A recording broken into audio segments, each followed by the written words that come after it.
Tugas Pak Arief bagaimana agar memasyarakatkan olahraga Menzano Incorporisano itu benar-benar ada di tengah-tengah masyarakat kota dan akan membantu pemerintah Kota Banda Aceh mengurangi hal-hal yang negatif yang dilakukan oleh masyarakat terutama kaum muda.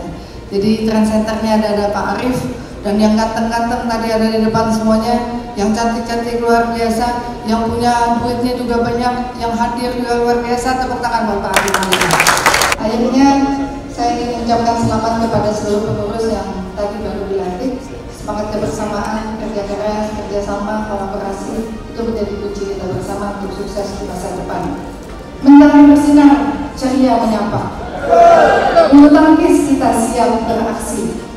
Bapak Arief pimpin penuh kolaborasi. PBSI Banda Aceh maju capai prestasi.